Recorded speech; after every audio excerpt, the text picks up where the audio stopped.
ព្យាបាលអ្វីមួយនេះឯងមិនមានអារម្មណ៍អ្វីសោះ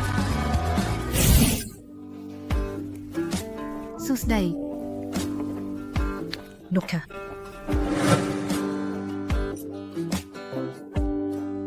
ស្ត្រីនៅទីនេះតែងតែចាប់ដើមមុនដូច្នេះឬស្ត្រីចាប់ដើមមុនឬអត់អាស្រ័យលើបរិបទថាមានកម្លាំងឬអត់លោកគូចង់ឲ្យខ្ញុំចាប់ដើមមុនបន្ថែមគេទេ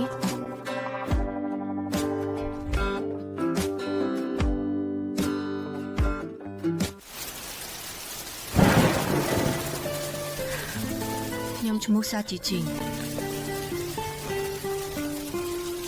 ថ្ងៃនេះគឺជាថ្ងៃចុងក្រោយដែលខ្ញុំជាភរិយារបស់លោកគូ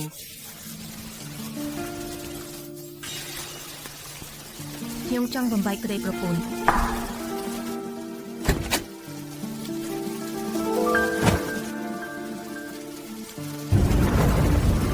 ដល់ឆ្នាំថ្មីហើយឯកសារព្រមព្រៀងបានមកដល់ហើយចុះ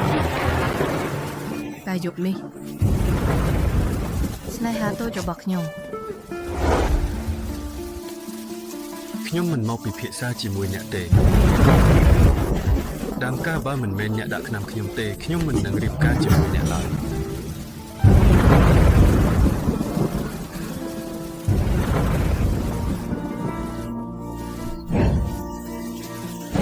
ចុះហប់លេខា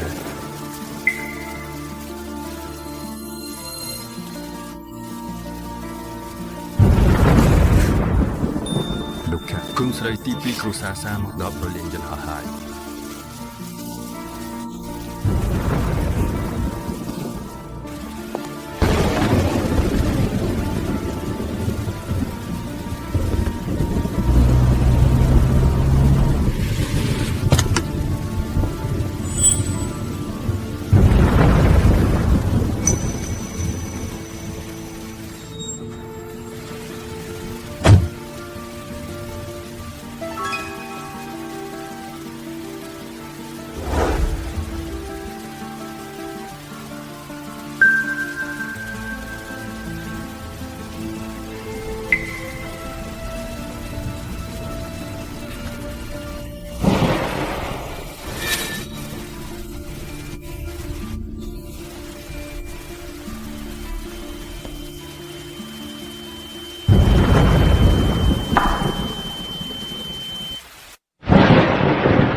លោកគូចាប់តាំងពី5ឆ្នាំមុនបន្ទាប់ពីលោកបំបីប្តីប្រពន្ធលោកបានមានបញ្ហាសកម្មភាពផ្លូវភេទប៉ុន្តែឥឡូវនេះលទ្ធផលពិនិត្យសុខភាពរបស់លោកគ្រប់មុខសុទ្ធតែធម្មតាយើងវិតម្លៃថានេះបណ្ដាលមកពីចិត្តវិទ្យាបញ្ហាផ្លូវចិត្តប្រហែលជាលោកនៅតែមានអារម្មណ៍ស្រឡាញ់អតីតភរិយារបស់លោកឬក៏ក្នុងចិត្តខ្ញុំមានតែណាប៉ុន្តែខ្ញុំមិនចង់ដឹងមូលហេតុទេវិទ្យាបណ្ឌិតប្រាប់ខ្ញុំថាត្រូវព្យាបាលដូចនេះយើងបានរៀបចំវិធីព្យាបាលថ្មីដែលមានការបង្កើនការរស់រានសម្រាប់លោកចង់សាកល្បងឲ្យលោកម្ដងភាពរំភើបថ្មី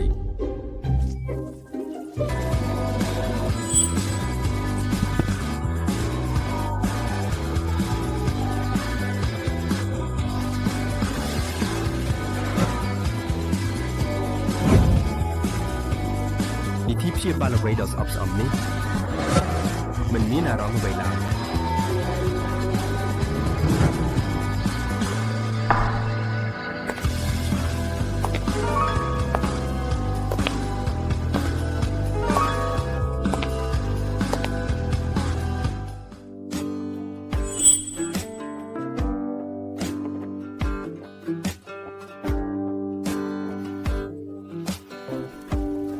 សួស្តីលោកខា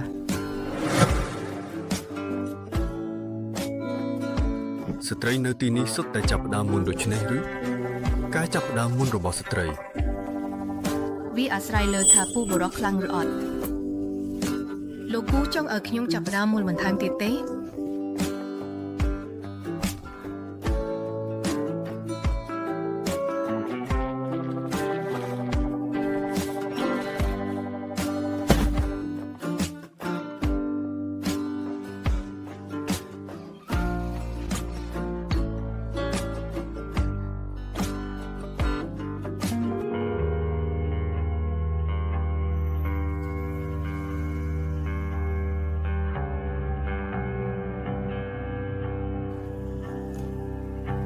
លោកគូយូរហើយមិនបានជួបគ្នាក៏ជាឈិងមិនតែបងទេ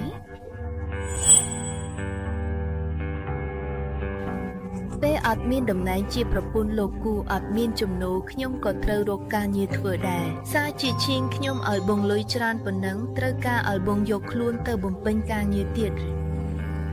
កុំនិយាយបែបនោះខ្ញុំក៏ប្រើសមត្ថភាពរបស់ខ្លួនដើម្បីរកស៊ីដែរមិញយប់មិញលោកគូក៏ពេញចិត្តនឹងការសម្ដែងរបស់ខ្ញុំមិនមែនទេយកលុយទៅហើយរត់ចេញទៅឆាប់អូ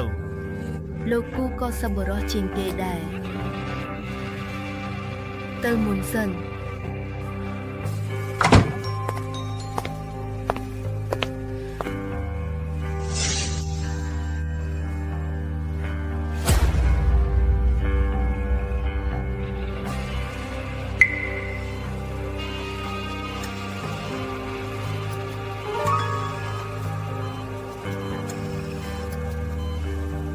ម៉ាក់លេម៉ាក់មករំខានខនមើលឬម៉ាក់លេយូរហើយមិនបានជួបម៉ាក់លេគិតតែម៉ាក់ក៏គិតតែលេដែរម៉ាក់អ្នកកុំយំអីលេមិនជឿសោះទេម៉ាក់មិនយំទេមើលនេះជាអំណោយម៉ាក់ផ្ញើឲ្យលេពាក់វាទៅមុខមិនមានក្មេងណាមកយកលេជាកំ pl ាញ់ទៀតទេម៉ាក់ជួយពាក់ឲ្យខន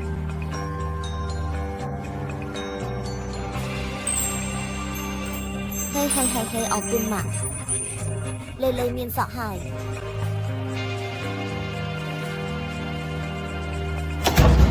ជាឈីងបោះបង់ចោលទៅ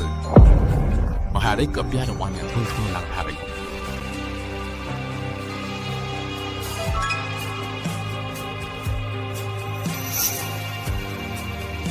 មិនបានទេខ្ញុំមានរឿងជាច្រើននៅមិនទាន់បានធ្វើមានពន្លឺថ្ងៃលីនជួនខ្ញុំមិនអាចបោះបង់បានទេ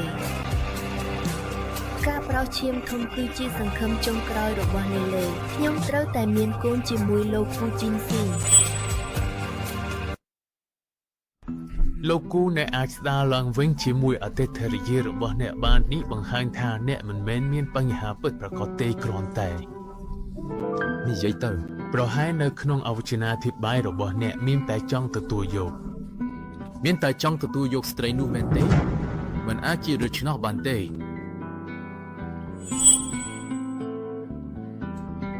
លោកគូអ្នកមានប្រតិកម្មហើយវាបង្ហាញថាការព្យាបាលជំរុញនេះមានប្រសិទ្ធភាពបើព្យាបាលបន្តទៀតប្រហែលជាអាចស្ដារឡើងវិញពេញលេញ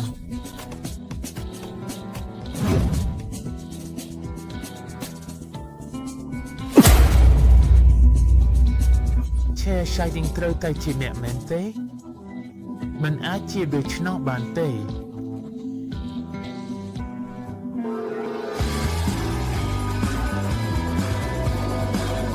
គ្រប់គ្រាន់ហើយស្ត្រីនោះកាលមុនទៅណាកាលមុនស្ត្រីដែលស្លៀកសំពត់ក្រហមពាក់ម៉ាស់អូអ្នកនិយាយថា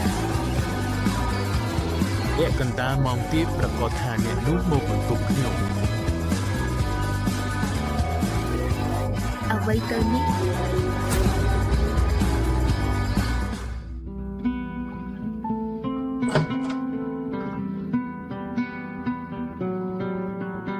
ចុះហប់លេខាមិនគិតថាលោកគូមានជំងឺលាក់លៀមហេតុនេះហើយលោកគូទើបស្វែងរកខ្ញុំ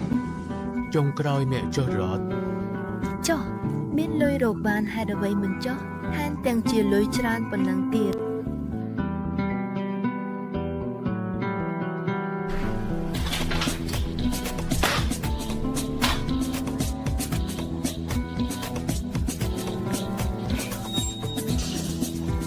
អ្នកកំពុងធ្វើអ្វីចុះហត្ថលេខាលើកិច្ចសន្យារឿងបន្តទៅតាមកិច្ចសន្យាលោកគូគួរតែញ៉ាំថ្នាំហើយ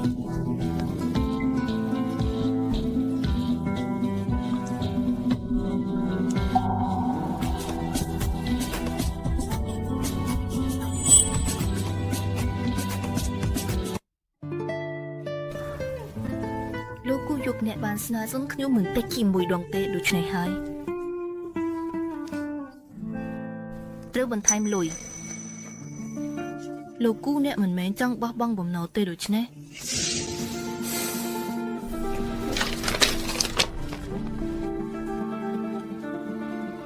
ឥឡូវនេះមើលមុខអ្នកទៅ ពិតជាធ្វើឲ្យខ្ញុំស្អប់ខ្លាំងណាស់លោកគូអ្នកនៅតែត្រូវការខ្ញុំព្យាបាលជំងឺឲ្យប្រសិនបើមើលមិនសូវចូលចិត្តខ្ញុំទេក៏ត្រូវស៊ូស្រឡាញ់ទៅ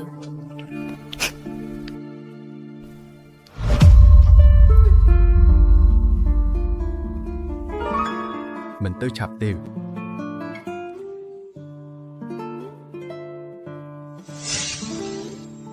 នេះជាឈាម បងប្រុសខ្លែងអាទិត្យនួនអ្នកមកដល់ទីនេះដូចម្ដេចម៉ាក់បញ្ជាឲ្យខ្ញុំទទួលអ្នកចេញពីការងារហើយទៅផ្ទះជាមួយគ្នាដើម្បីពិភាក្សារឿងមង្គលការ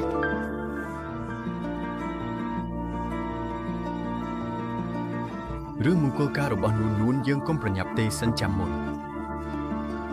បងសប្តាហ៍5ឆ្នាំហើយប្រសិនបើមិនមែនសម្រាប់ពេលនោះបងស្រីបានដាក់ថ្នាំឲ្យបងទេ ឈប់និយាយអំពីស្ត្រីនោះទៀត ស៊ីលី អ្នកមេកងមុននេះមិនមែនសុំអ្នកទេយប់នេះខ្ញុំមានការងារផ្សេងទៀត ប្រធានគោលប្រជុំកំពុងតែចាប់ផ្ដើមហើយដឹងហើយ ទៅមុនសិនទៅឬ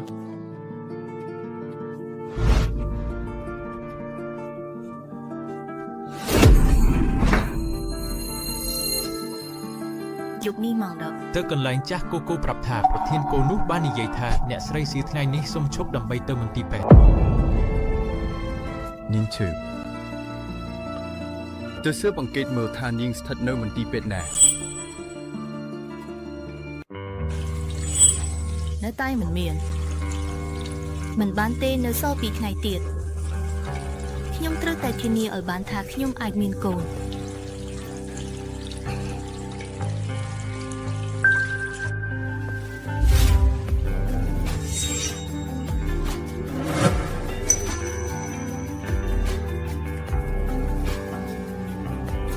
សួស្ដីប្រធានគូតើអ្នកមកទីនេះដូចម្ដេចខ្ញុំមកទីនេះច្បាស់ណាស់មកព្យាបាលជំងឺឲ្យអ្នក ស៊ីជីឈីងទីនេះមិនមែនជាកន្លែងឲ្យអ្នកមកធ្វើអីបែបនេះទេ អេប្រសិនបើថ្ងៃនេះអ្នកបង្អត់ខ្ញុំចេញខ្ញុំនឹងប្រាប់មនុស្សគ្រប់ខាងក្រៅប្រធានគូមិនអាចទេខាងគ្រប់គ្រាន់ហើយចុងក្រោយអ្នកហ៊ានឬអត់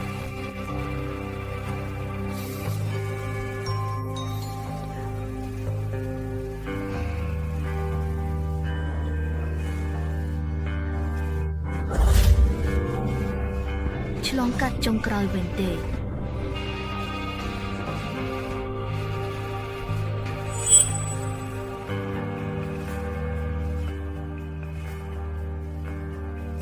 ប្រធានគោបាត់ពិសោធន៍នេះមើលទៅមិនដូចជាឈឺជំងឺទេ ទិញសម្រេចហើយឬនៅ ពេលកិច្ចសន្យាដល់ពេលនោះយើងប្រហែលជាមិនចាំបាច់ជួបគ្នាទៀតទេ អារម្មណ៍របស់ឆេវអ្នកគិតថាខ្ញុំចង់ជួបអ្នកឬ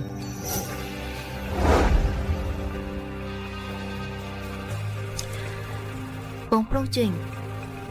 ខ្ញុំពិតជានឹកវាណាស់ 12ឆ្នាំមុនពេលយើងនៅផ្ទះជួលនេះជ្រឿងរបស់ខ្ញុំជាមួយនឹងនួនមានអ្វីពាក់ព័ន្ធនឹងអ្នកទេ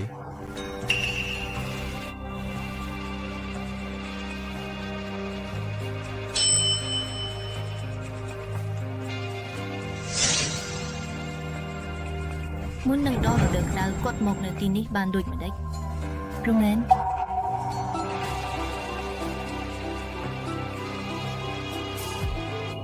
បងប្រុសជាអនខាយ នួនអ្នកមកទីនេះដូចម្ដេចខ្ញុំត្រូវតែចេញទៅជួបអតិថិជនម្នាក់អ្នកត្រឡប់ទៅផ្ទះមុនទៅ បងប្រុសស៊ីនស៊ីហេតុអ្វីបានជាអ្នកបែបនេះម្ដងទៀត ណាណាហេតុអ្វីអ្នកមិនហៅខ្ញុំដូច12ឆ្នាំមុនទេ យើងមិនបានព្រមគ្នាហើយថាមិននិយាយអំពីអតីតកាលទេយើងមើលតែបច្ចុប្បន្នមិនល្អទេ សួស្ដី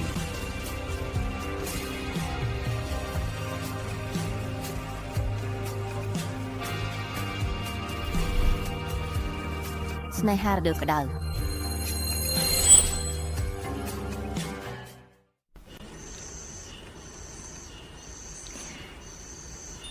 លេលេគុណល្អរបស់ម៉ាក់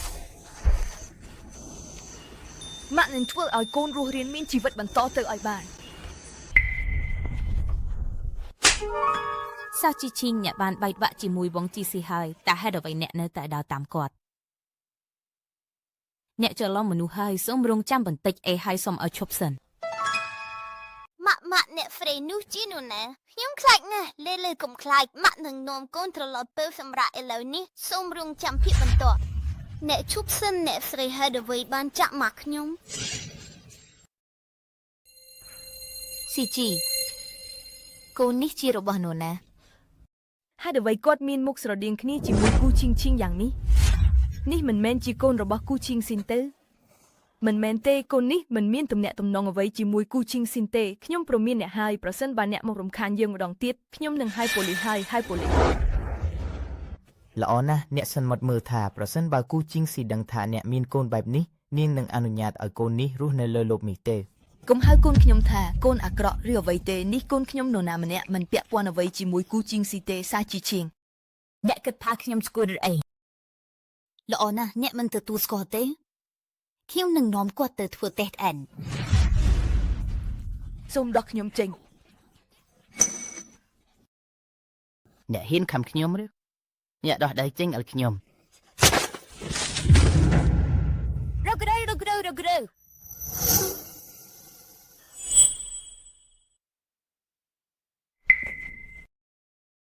ហើយ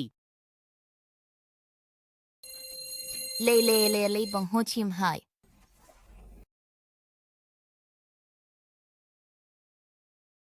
រដូវក្តៅគឺក្តៅយ៉ាងហោចណាស់យើងក៏ជាបងប្អូនស្រីដែរអ្នកមិនអាចមើលថាលេក៏ជាគ្រួសាររបស់អ្នកដែរហើយទុកឲ្យយើងទៅបានទេបងប្អូនស្រី អ្នកគិតថាខ្លួនឯងជាអ្វីទៅគិតថាខ្លួនឯងជាកូនស្រីធំរបស់គ្រួសារសាឬអ្នកក៏គួរតែគិតផងថាកូននេះកើតមកដោយរបៀបណាចុងក្រោយក៏ជាប់បង់ទៅលើកូនដែរសូមស្ញាក់ ខ្ញុំមិនអនុញ្ញាតអ្នកនិយាយអំពីខ្ញុំនិងកូនទេ ហេតុអ្វីការព្រួយបារម្ភថានឹងអស់កិត្តិយសក៏ពិតដែរដើមការប្រសិនបើមិនមែនអ្នកដាក់ថ្នាំឲ្យបងជីងស៊ីទេគាត់នឹងចង់អ្នកទេគាត់នឹងរៀបការជាមួយអ្នកទេដើមការច្បាស់ណាស់ថាអ្នកជាអ្នកដាក់ថ្នាំឲ្យខ្ញុំ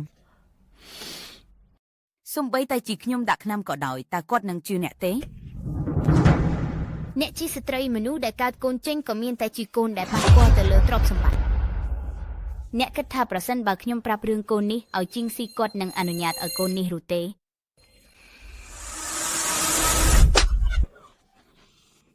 អ្នកហ៊ានវាខ្ញុំឬ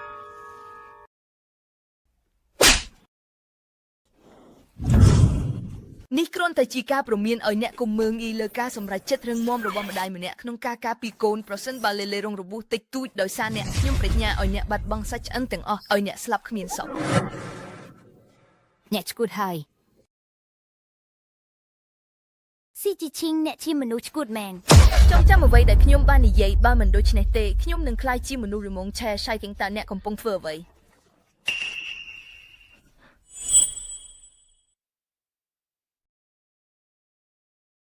ស៊ីជីឈីងកំពុងធ្វើអ្វីបងប្រុសវិញមើលទៅ បងជីស៊ីងសូមជួយបងស្រីខ្ញុំផងនាងចង់សម្លាប់ខ្ញុំ ស៊ីជីឈីងអ្នកកំពុងធ្វើអ្វីនៅមន្ទីរពេទ្យមនុស្សឈួតគឺស៊ីនួនមិនមែននោះត្រូវតែថែរក្សាស្ត្រីរបស់អ្នកឲ្យល្អកុំឲ្យនាងដើរចេញមកដូចឆ្កែឈួតបែបនេះបងគីនស៊ីក៏ទើបតែបែកគ្នាជាមួយអ្នកដែរដូច្នេះនាងមិនទាន់ទទួលយកបានទេ ជិតមែន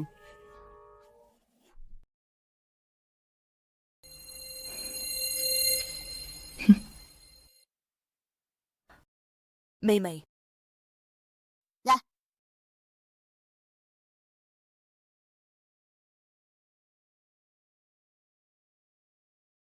មេ មិនអាចឲ្យគូជីងស៊ីដឹងពីការរស់នៅរបស់លេបានទេត្រូវបដូរមន្ទីរពេទ្យភ្លាម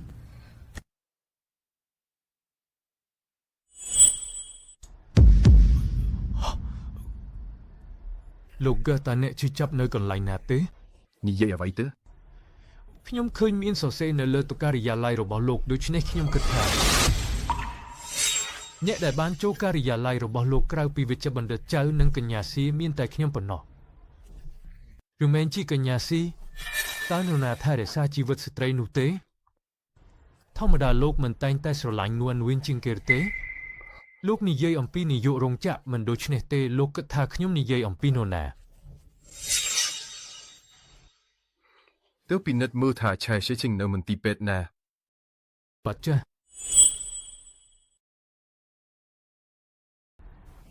Đâu vô hời.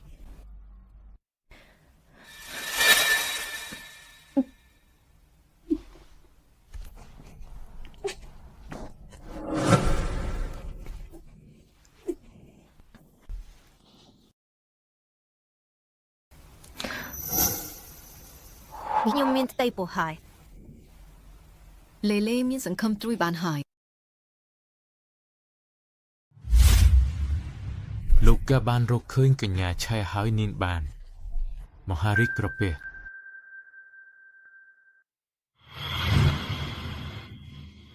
មហារិកក្រពះត្រឹមត្រូវហើយបានបញ្ជាក់ច្បាស់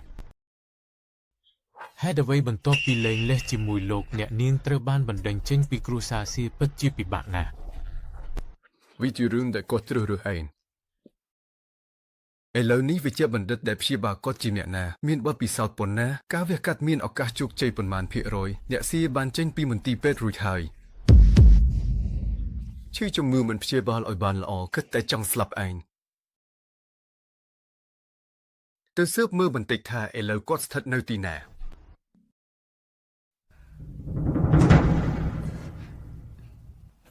កាសនាសុំរដូវក្តៅតើអ្នកបានទៅនិយាយអ្វីជាមួយបងគឹមស៊ីទេអ្នកខ្លាចខ្ញុំទៅរកគាត់ដល់ថ្នាក់នេះឬខ្ញុំប្រាប់ឲ្យដឹងកុំគិតថាមានកូនហើយអាចត្រឡប់ទៅជាមួយគាត់វិញបានទេ អ្នកសុបិនទៅហើយស៊ីនូនអ្នកកុំភ័យអីទេខ្ញុំមានអ្វីត្រូវភ័យភ័យយូអត់អ្នកដឹងក្នុងចិត្តរបស់អ្នកឯងតែបើអ្នកឲ្យខ្ញុំ10លីនយ៉ាន់ខ្ញុំសន្យាថាពីនេះទៅមិនបង្ហាញមុខនៅចំពោះមុខអ្នកទៀតទេ10លីនយ៉ាន់អ្នកក៏ហ៊ានសុំដែរលេឈឺត្រូវការលុយច្រើនដល់ថ្នាក់នេះប្រសិនបើអ្នកមិនចង់ឲ្យសំបី10លីនយ៉ាន់ទេដើម្បីជួយលេខ្ញុំត្រូវតែទៅរកគូជីងស៊ីពេលនោះកុំឲ្យនរណាម្នាក់សប្បាយចិត្តបានទេយល់ហើយក ុំឲ្យខ្ញុំឃើញអ្នកម្ដងទៀត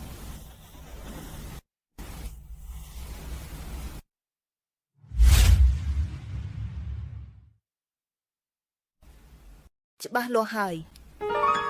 បងជីងពីនេះទៅមិនជួបគ្នាទៀតទេ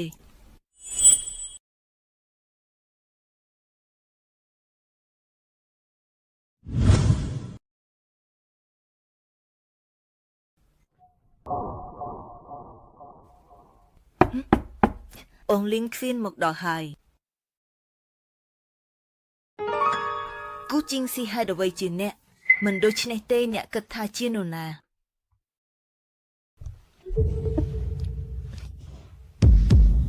កំពុងរៀបចំអីទៅណាលោកគូប្រធានក្រុមហ៊ុនកិច្ចសន្យារបស់យើងអស់សុពលភាពហើយខ្ញុំចង់ទៅណាក៏ជាសេរីរបស់ខ្ញុំបង់លុយរួចកិច្ចសន្យាថ្មីលោកគូប្រធានក្រុមហ៊ុនខ្ញុំមិនសុខសប្បាយទេមិនអាចបន្តធ្វើការឲ្យលោកទៀតទេ សំនឹងជីវិត លោកគូប្រធានក្រុមហ៊ុនមែនស្អប់ខ្ញុំដល់ថ្នាក់ចង់ឲ្យខ្ញុំស្លាប់ឬ អ្នកឯងជឿមិនព្យាបាលខ្លួនឯងសំនឹងស្លាប់ហើយតើអ្នកនិយាយអ្វី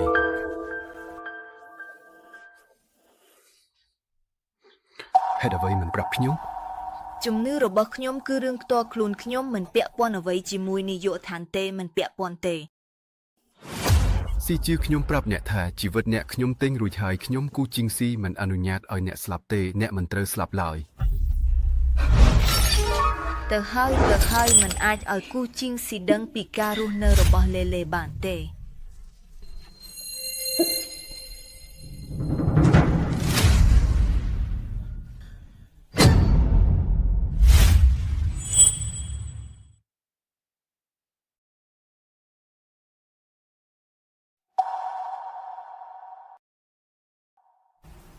បងប្រុសពិត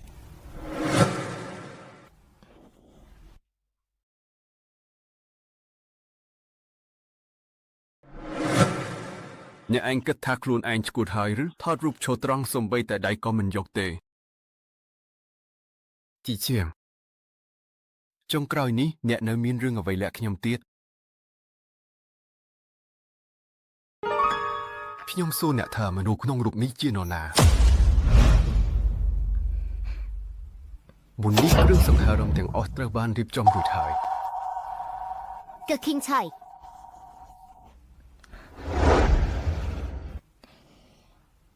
អ្នកមិនចង់ដឹងទេថាមនុស្សក្នុងរូបគឺជានរណា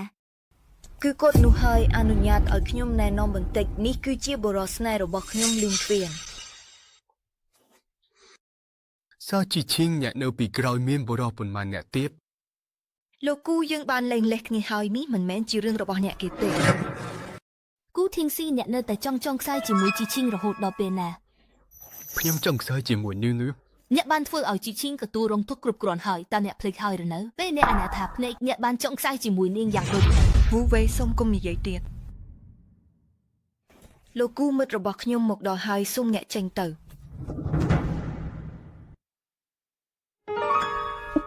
ខ្ញុំដឹង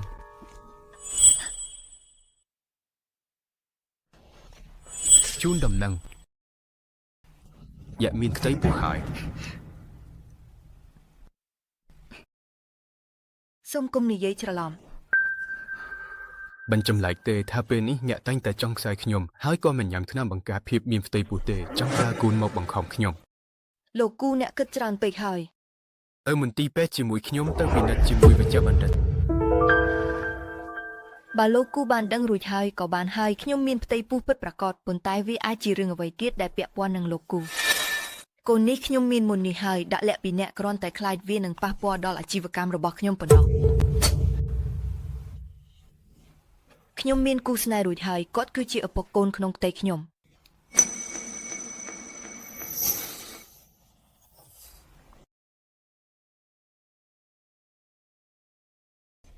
ស្រមុកបានជូនដំណឹង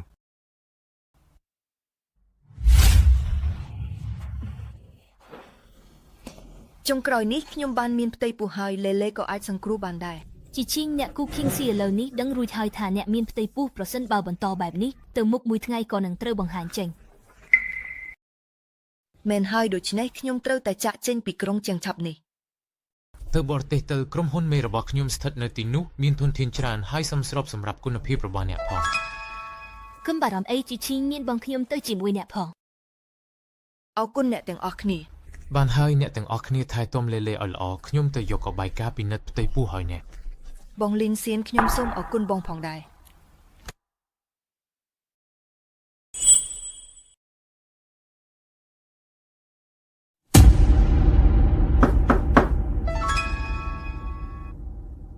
អ្នកទាំងអស់គ្នាមកហើយ បងរបាយការណ៍របស់ជីឈីងនៅកន្លែងបងទេស្ថានភាពយ៉ាងដូចម្ដេច មានអ្វីកើតឡើង មិនមានអីទេកូនសុខភាពល្អណាស់តែបន្តិចមានជំងឺខ្វះឈាមបន្តិចទៀតខ្ញុំនឹងសរសេរប្រភេទថ្នាំឲ្យអ្នកប្រើសម្រួលសុខភាព ល្អណាស់ បងធំតារាងកាយរបស់ជីឈីងអាចទ្រាំការបង្កើតកូនបានទេ ខ្ញុំអាចធ្វើបាន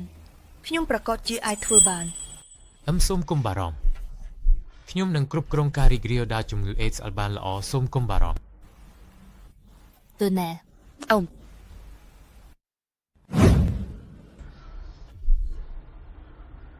ខ្ញុំធ្វើបែបនេះតែត្រឹមត្រូវទេអត់ អេបង King Si បងមិនត្រឡប់ផ្ទះមួយខែហើយម៉ាក់និយាយថាថ្ងៃនេះមិនថាយ៉ាងណាត្រូវនាំបងត្រឡប់ផ្ទះញ៉ុំអាហារ ពេលវេលាប្រហែលបានហើយថ្ងៃនេះបងនឹងទៅជាមួយអ្នកត្រឡប់ទៅផ្ទះ លោកកាត់ខ្ញុំមានព័ត៌មានរបស់លោកស្រីឆែ បង King Si បងកំពុងស៊ើបអង្កេតខ្ញុំ